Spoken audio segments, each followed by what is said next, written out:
Bismillahirrahmanirrahim.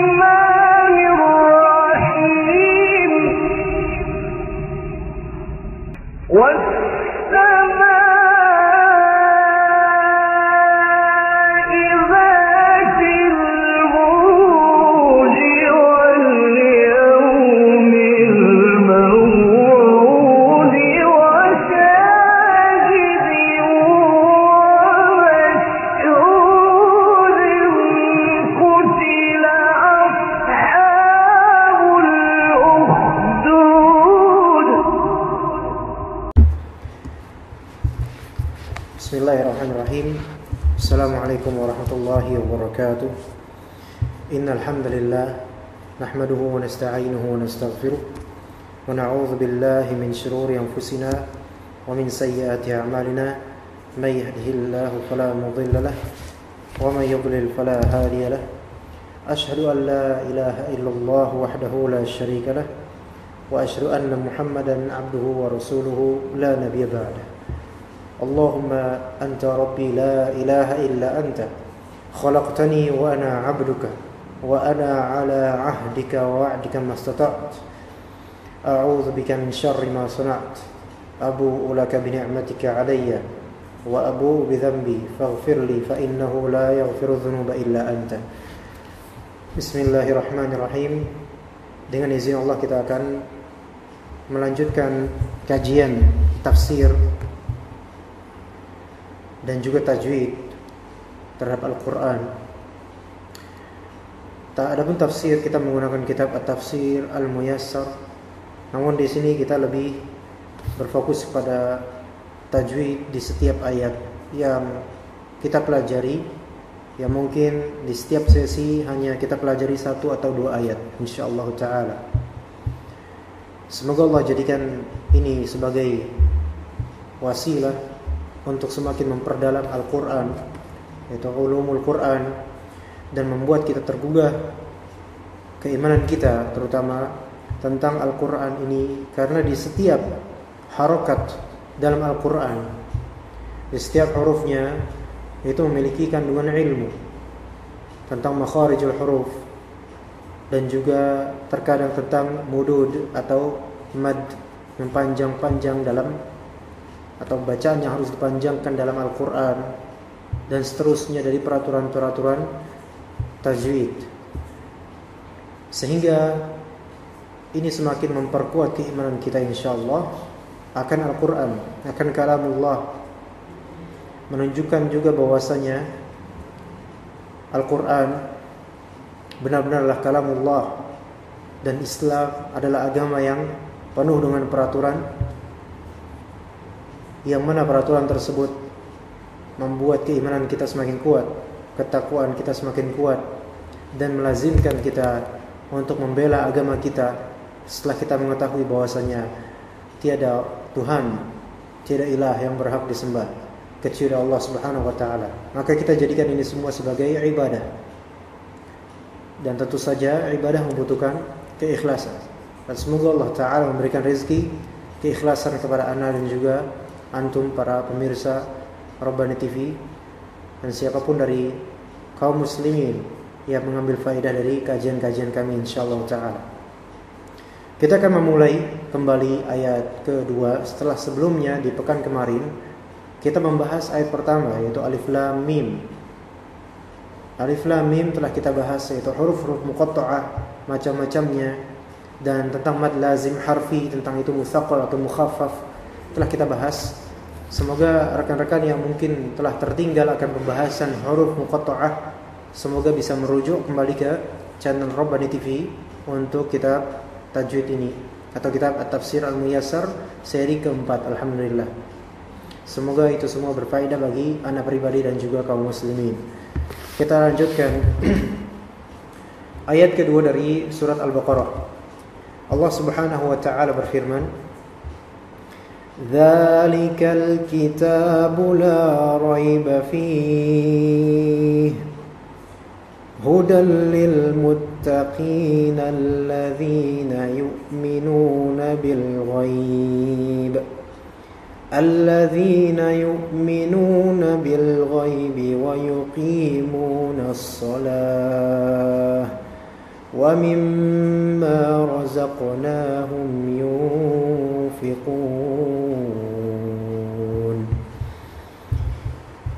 Kita mulai dari lafal dzalika. Pembahasan kali ini insyaallah ada pembahasan tentang makhraj huruf. Pada sesi kali ini mudah-mudahan kita bisa ada fokusnya ke makhraj huruf untuk huruf zal ya. Penting untuk kita ketahui, bahkan merupakan basic dalam ilmu tajwid sebelum kita menghafal dan memahami tentang hukum-hukum mad yang merupakan salah satu materi basic dalam tajwid. Kita layak mengetahui sebelumnya tentang makharijul huruf. Dan di antara huruf-huruf yang makhrajnya banyak dari kaum muslimin bergelimang kesalahan padanya, yaitu tentang huruf dha atau dzal. Ya. Ada di sini makhraj untuk tha, dha dan dha. Kita mengacu pada kitab Tajwid Lengkap Asy-Syafi'i karya Ustaz Abu Ya'la Qurnaidi untuk mengetahui makharijul huruf dan bentuk-bentuk mudud. Dan insyaallah bisa antum baca di kitab tersebut. Insyaallah kitab ini sangat bermanfaat dan bisa dikatakan ensiklopedi terbaik tentang tajwid dan mudah sekali difahami insyaallah taala. Kita lihat di sini ada makhraj yang kelima untuk huruf dha, dha dan tha. Keluar dari ujung lidah dari arah punggungnya dan menempel pada ujung dua gigi seri atas. Lihat di sini kita punya gigi ya atas. Keluar sedikit lidah tersebut untuk menghasilkan keluarnya suara dha, dha dan tha. Jadi makhrajnya itu sama. Dari makhraj inilah lidah yang menempel pada gigi seri atas. Dua gigi seri atas ini ya. Dha, dha, dha, tha. Seperti itu. Ada perbedaan antara huruf dzal, tha dan dha. Kalau bedanya dha, tha, dha dan tha itu sama. Adapun dha ya, itu di sana di belakang lidah bagian belakang itu seperti ada tekanan untuk ke atas. Dha. Coba rasakan dha ya, dha ada seperti di bagian belakang lidah itu menekan ke atas. Dha. Salah kalau misalnya kita nanti membaca zalikal, enggak. Itu salah. Bahkan membuat makna itu hilang. Nah, jadi kita bacanya za, lidahnya biasa. Lidah bagian belakang biasa. Adapun kalau misalnya dha, maka lidah bagian belakang seperti menekan ke atas. Dha. Oke. Huruf-huruf dha, dha dan tha itu disebut dengan huruf lithawiyah. Karena makhraj tersebut dekat dengan ya lithatul asnan, yaitu gusi di gigi kita. Baik, jadi itu tentang dzalika, dza. Jadi jangan sampai dza itu tertukar dengan za. Ya, dengan za, jangan sampai tertukar dengan za. Kalau za jelas terang sekali za, bedanya dengan dza. Za memiliki kehalusan ataupun za jelas za. Baik. Sehingga kalau seseorang membaca untuk yang ini membaca zalikal kitab, itu bacaannya patut disalahkan. Jadi kita lihat zalikal kitab.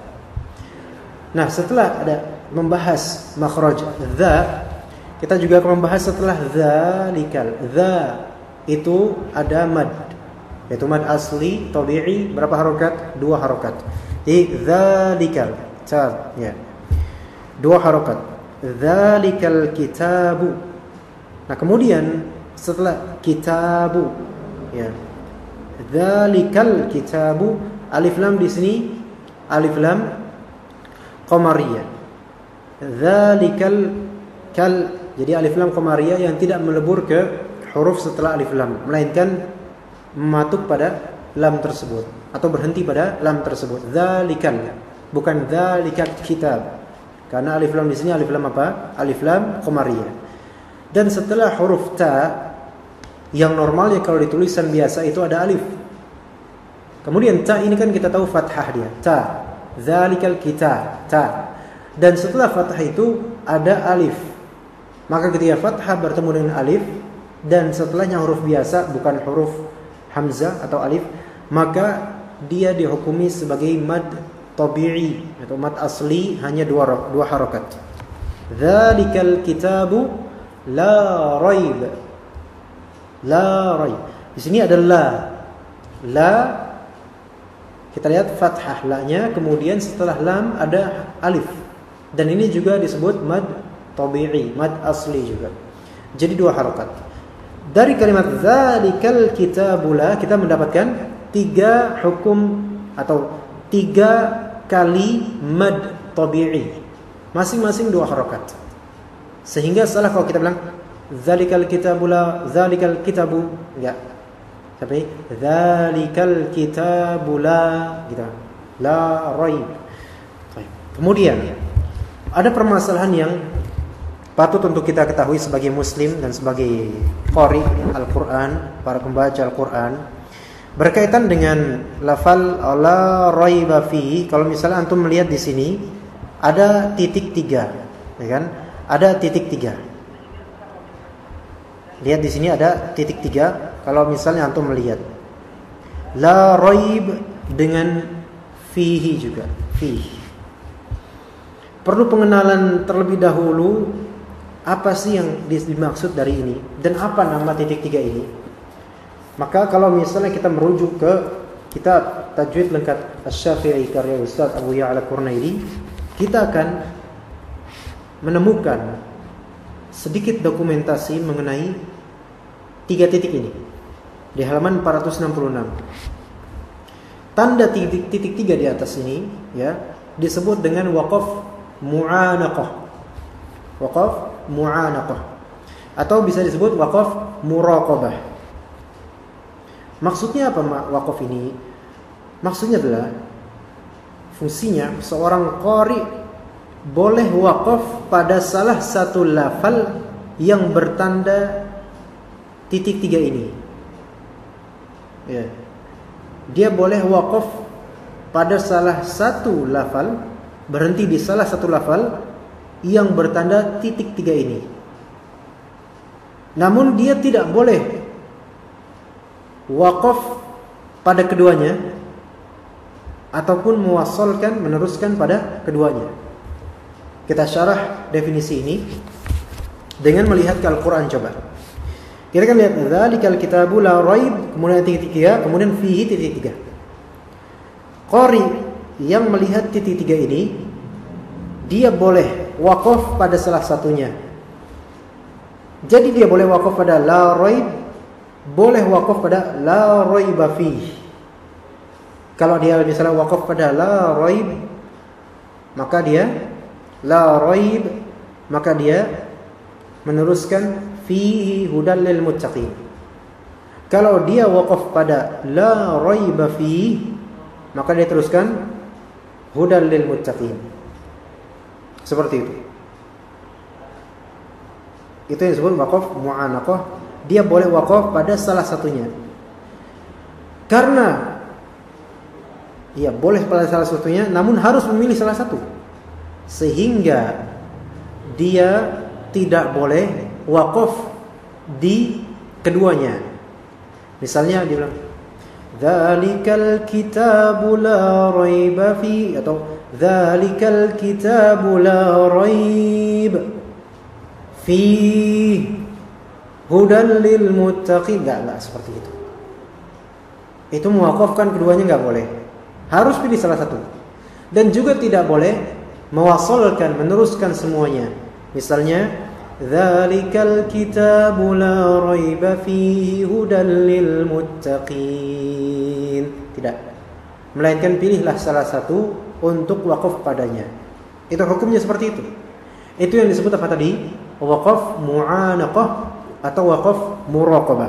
Maka perhatikan baik-baik hal tersebut. Jangan sampai kita mewakafkan keduanya dan jangan sampai kita mewasolkan keduanya langsung aja tanpa wakaf sama sekali. Jadi itu yang disebut waqaf mu'anaqah. Namun sekarang kita rinci lagi. Kita kan tadi bilang boleh waqaf pada la raib, boleh waqaf pada fi. Nah, masing-masing waqaf tersebut kemudian akan melahirkan hukum mad tersendiri. Berarti ada dua kasus, imma kita waqaf di la raib, imma kita waqaf di fi, yaitu la raiba fi. Kasus pertama, kita waqaf di misalnya dzalikal kitabu la raib.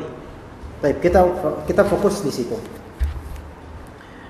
Seandainya kita waqaf di la raib, maka terjadilah hukum tajwid mad yang berbeda, yaitu yang disebut madlin.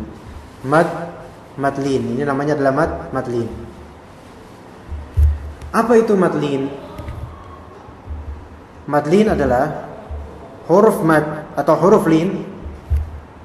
Adanya huruf lin sebelum huruf terakhir dalam sebuah kata dan waqaf pada akhir kata tersebut dengan sukun arid karena waqaf.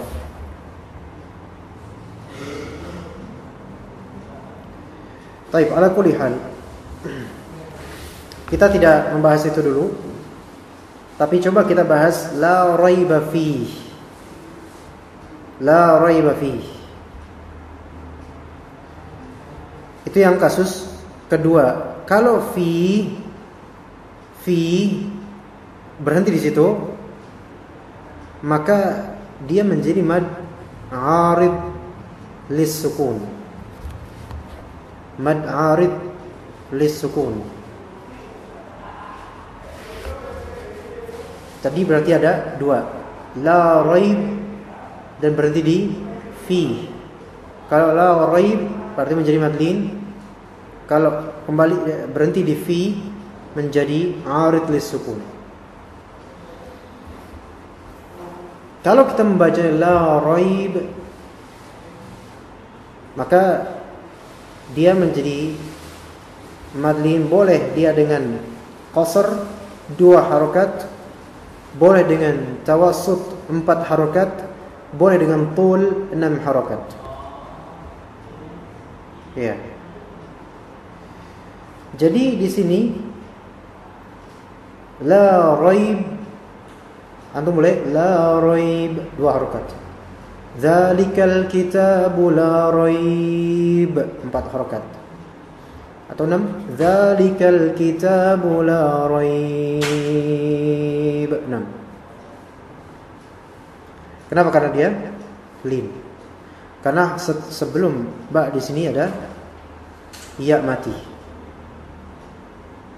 Dan sebelumnya ada fathah. Baik, kemudian setelah itu ada fi.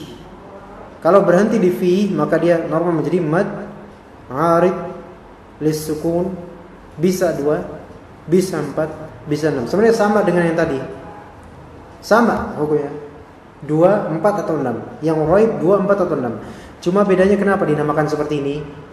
Karena begini, kalau misalnya antum baca langsung wasal la raiba fi, maka raib di sini ya, dalam keadaan wasal meneruskan ke fi, itu panjangnya di bawah mad tabi'i. Bukan 2 harokat, tapi di bawah mad tabi'i. Makanya berbeda. Dzalikal kitabu la raiba fi, la raiba. Dia tidak sampai 2 harokat. Tapi tidak juga normal seperti umumnya tanpa mad. Dia di bawah mad tabi'i. Ya, la raiba fi, raib. Nah, jadi tadi ingat, kalau misalnya kita berhenti di la raib, kemudian kita meneruskan di fihi hudal lil muttaqin. Kalau kita berhenti di la raiba fi, maka kita meneruskan di hudal lil muttaqin. Antum boleh memilih salah satu dari keduanya. Tafadhol. Ya. Kita lanjutkan di sini hudal lil muttaqin. Huda sebagai hudal lil muttaqin dileburkan. Di sini ada tanwin ketemu dengan lam. Tanwin ketemu dengan lam, jadinya diidghamkan ke lam. Maka meleburlah dia ke lam. Hudal lil muttaqin. Ya, jadi hudal lil muttaqin langsung. Nah, pada akhirnya di sini kalau antum berhenti muttaqin diperbolehkan. Dia menjadi mad arid lisukun 2, 4 atau 6, silakan. 2, 4 atau 6 dipersilakan. Dan antum akan melihat biasanya lil muttaqin ada tanda lam, yaitu la taqif, dilarang untuk waqaf. Tanda lam di sini itu yang disebut dengan tanda waqaf mamnu', yaitu waqaf yang terlarang. Karena mengandung unsur di sini ya hudal lil muttaqin, karena setelahnya alladzina yu'minuna bil ghaib itu sifat untuk muttaqin secara i'rab. Ya. Sehingga tidak layak untuk dipisahkan antara mausuf dengan sifat. Sehingga lil muttaqina alladzina yu'minun. Jadi ini aslinya dilarang. Dan makna dari lam ini berarti waqaf apa namanya? Al-waqaf al-mamnu'. Waqaf yang terlarang. Jadi tidak ada waqaf bagi seorang qari. Ya, aslinya gitu. Kalau ada tanda lam gitu ya. Atau jangan waqaf pada lafal bertanda ini. Jangan waqaf, jangan berhenti di situ. Terkecuali jika ia terdapat pada akhir ayat. Ini penting nih. Kalau antum menemukan sign atau label atau tanda alamah lam dengan alif la gini, itu la taqif, jangan berhenti. Kalau di tengah ayat antum tidak boleh berhenti, teruskan. Jangan berhenti di situ. Kecuali kalau antum menemukannya di akhir ayat lam di sini lil muttaqin, maka antum diperbolehkan sebenarnya waqaf, cuman tentu saja jauh lebih baik dilanjutkan karena menyesuaikan dengan maknanya. Jadi itu bedanya. Kadang kita menemukan, tadi kita ulangi, kadang kita menemukan tanda la di sini, yaitu waqaf mamnu, kadang di pertengahan ayat, kadang di akhir ayat. Nah, kan kadang gitu. Kalau di pertengahan ayat, maka dilarang benar-benar untuk waqaf di situ. Jangan waqaf. Ya. Dan kalau di akhir ayat kita temukan lam di situ, memang asli maknanya jangan waqaf, teruskan. Tapi tetap tidak oke saja kalau misalnya kita waqaf di akhir ayat. Taib. Itu tadi lam ya. Sehingga dari situ ya kita mendapat faedah. Antum boleh meneruskan atau lebih baik bahkan meneruskan kalau nafasnya mungkin bisa ya. Dan boleh juga antum berhenti di situ. Misal Anda baca nih ya. Dzalikal kitabu la raiba fihi. Kita wasal, nanti kita sambung tanpa waqaf. Hudal lil muttaqin alladzina yu'minuna bil ghaib. Misal. Jadi bisa dilanjutkan hudal lil muttaqin alladzina yu'minuna bil ghaib. Lihat di sini lil muttaqin alladzina. Kalau antum wasalkan, antum enggak boleh baca gini, hudal lil muttaqin alladzina. Itu kalau niatan wasal enggak kayak gitu, itu waqaf namanya. Berhenti karena nunnya antum matikan, antum sukunkan sehingga membentuk ada hukum mad ard lis sukun walaupun boleh 2 harakat. Nah, jadi lil muttaqin alladzina yu'minuna bil ghaib. Itu kalau antum wasalkan. Kalau antum sambung. Kalau antum sambung berarti qaf, ya dan nun. Di sini menjadi hukum, ada hukum mad. Dan qi di sini dia kan dia kasrah. Bertemu dengan ya. sehingga terjadilah hukum mad tabi'i 2 harokat. Antum enggak boleh membaca lil muttaqina alladzina yu'minu, enggak boleh. Karena itu menafikan adanya mad tabi'i. Melainkan harus 2 harokat. Lil muttaqina alladzina gitu. Ya, sebagaimana alladzina juga 2 harokat, dzina, ya. Itu kalau antum wasal, kalau antum sambung. Bagaimana kalau misalnya kita mau waqaf di lil muttaqin saja? Maka terjadilah hukum mad arid lis sukun. Dia boleh 2, boleh 4, dan boleh 6. Lil muttaqin 6 boleh, atau 4 silakan, atau 2 asal diseragamkan dengan akhir-akhir ayat lainnya. Itu namanya mad arid lis sukun. Itulah bedanya kalau antum wasal, maka qin di sini mad tabi'i 2 harokat.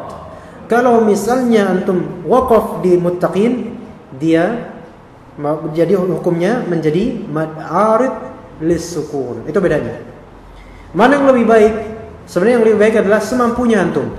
Tetapi kalau dilihat dari alamat la di lil muttaqin selain muttaqin, maka tentu mengikuti tanda itu lebih baik. Lil muttaqina alladzina yu'minuna bil ghaib. Tapi ala kulli hal, ya, apa yang mudah bagi kita itulah yang terbaik, itu aja. Kalau misalnya memang terbiasa hudal lil muttaqin, terbiasa waqaf selalu di akhir ayat, maka silakan waqaf di akhir ayat, tafadhol. Tapi kalau misalnya antum mempunyai kemampuan untuk menggabungkan antar ayat dan terbiasa dengannya, kemudian antum menemukan la di sini, tanda la di sini, maka insyaallah yang terbaik, yang lebih baik adalah antum wasal. Ikuti peraturan tanda ini. Ala kulli hal, membaca Al-Quran itu tidak harus dibebankan dengan seberat-beratnya, melainkan sesuai dengan kemampuan antum. Ma tayassara minal Quran. Apa yang mampu, apa yang antum termampu itu. La yukallifullahu nafsan illa wus'aha. Allah tidak membebani person tertentu atau orang di luar kemampuannya. Jadi insyaallah semampu antum saja. Taib, hudal lil muttaqin. Sekarang kita tafsirkan insyaallah. Dzalika ini isim isyarah, ya, dia isim isyarah lil bu'd, yaitu isim untuk isyarah, petunjuk ini itu. Tapi dzalika itu lil bu'd. Hanya saja para ulama ahli tafsir mereka mengatakan untuk dzalika di sini dia memang isim isyarah lil bu'd secara normal zahirnya, tetapi dimaknai isim isyarah lil qurb, untuk dekat. Maka seringkali dalam terjemahan diterjemahkan inilah kitab, bukan itu. Dzalika itu maknanya itu, tetapi seringkali atau ditafsirkan ini, bukan itu. Kalau ini kan misalnya hadza, tapi ini pakai dzalika. Nah, ini untuk menunjukkan pengagungan terhadap Alkitab itu sendiri.